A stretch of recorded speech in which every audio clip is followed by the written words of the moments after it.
Hi, welcome back to the Caleb Adamo channel. Today we're going to be looking at the new album, An Evening with Silk Sonic, by the fusion duo Silk Sonic, the same name. So this band is made up of Bruno Mars and Anderson .Paak, two artists that, as far as I know, haven't worked together before they started working on their projects or their songs for this project. But I could be wrong on that, so maybe fact check me on that. I might put it in the description below. But this album just came out today. I've listened to it about 3 times now through in full, and I just wanted to kind of give my initial opinion. Sorry about the wet hair.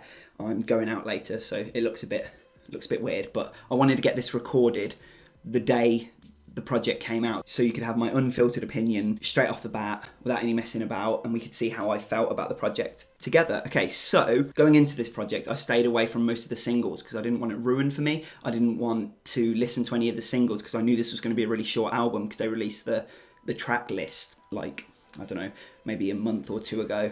Maybe just under that, so maybe about a month ago, and I knew it was only going to be a 9-track album, and they were releasing like 3 or 4 different singles, and I didn't want it ruined. I wanted to listen to the project as a whole, so I could kind of see how I felt on the day it came out when I got to listen to the whole album, rather than a few different tracks and not kind of knowing their placement in the track listing. Not that there's anything wrong with listening to the singles before they came out, I just didn't really want to. So going into this project, I've been really excited. So Anderson .Paak is an artist I really enjoy. I loved his tape Oxnard. I loved Ventura. I think those are his most recent ones. I loved his album No Worries with was it No Problems? No Worries? Let me see if I can find it. Yes, Lord. That was the name of the album. The project that Anderson .Paak did with No Worries was called Yes, Lord. I really liked that project. That came out back in 2016, so ages ago. But I've been listening to Anderson .Paak for a while now. Obviously, you have the track Malibu as well, so he had his West Coast. I'm obviously British, so I don't know the American cities very well, but he had his West Coast travelling album releases where he had Malibu, Oxnard, and then Ventura, which I believe are all places on the West Coast of America. If I've got that wrong, let me know. And then Bruno Mars, big fan of Bruno Mars, really enjoyed his project 24K Magic that also came out back in 2016. I think that was his last release, or at least that was the last release that I heard. I've enjoyed his music since I was a lot younger as well. We had Unorthodox Jukebox, which came out back in 2012, and then the Do Wops and Hooligans project that came out back in 2010. Bruno Mars has definitely evolved his sound quite a lot to this more funky, groovy, and kind of suave persona that he portrays now. And so him and Anderson .Paak I thought was going to be a really good mix going into this album, and I was excited to see where they were going to take it. They kind of matched my expectation. It's rare that I come on a review like this and talk about an album and say that what I expected is what I got. But I expected good things from them, and I wasn't disappointed.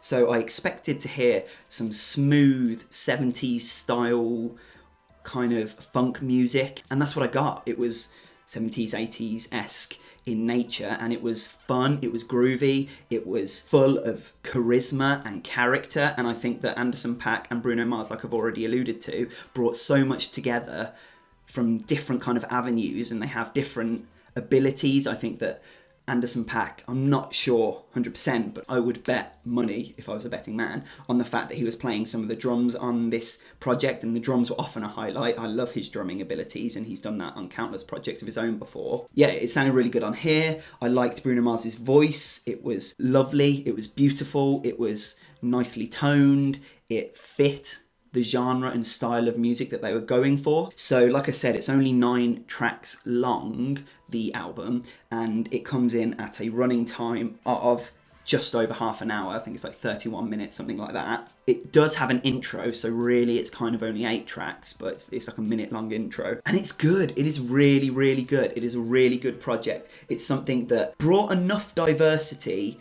that it wasn't samey in any sense. I think that they knew they'd reached their maximum with their 8 tracks, or 9 tracks if you include the intro. They didn't need to push it any further. It doesn't become stale at any point. It stays interesting. There's a mix of slower, more ballad-esque style songs with a lot more croony singing and a lot more kind of heartfelt love themes and pouring out the heart, losing girls and getting attached to people that then leave them. And there's a lot of just feeling yourself, basically, just enjoying who you are, how you look, how you feel, going on nights out, having fun. And I think this album is encapsulated by that sentence, really. It just has a lot of fun. And Anderson .Paak and Bruno Mars as Silk Sonic have a lot of fun on this project. You can tell that when they were recording and when they were writing together, that this was a project that came out of love for making music and for each other, rather than being forced out by a label or because they had kind of a quota to fill. I think that this project comes across a lot better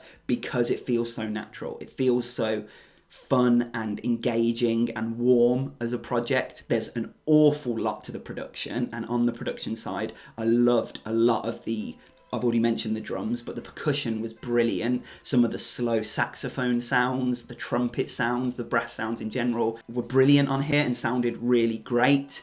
I loved the kind of twinkly keys and the disco style beats that they kind of sang and rapped over. I enjoyed the fact that there was a mixture of rapping and singing from Anderson .Paak, who is a very talented rapper and a very talented artist in general, so he's able to carry that rapping and singing, and I liked it. I thought it was really good. I liked his voice and I liked his contribution, the more hip-hop maybe side or angle of this project, because although yes, it was heavy funk, groove, pop music, genre-wise, it did have that R&B and hip-hop kind of influx that really does make it something complicated and brilliant at the same time. For highlights of songs, I really liked the song Fly As Me. I think that, again, you want to look for a song that's just going to be fun and going to be enjoyable to listen to. That's the song for you. They essentially talk about seeing some girl that they clearly are interested in or fancy or whatever, but they're aware that they are cool people, and it's a bit funny, it's a bit silly,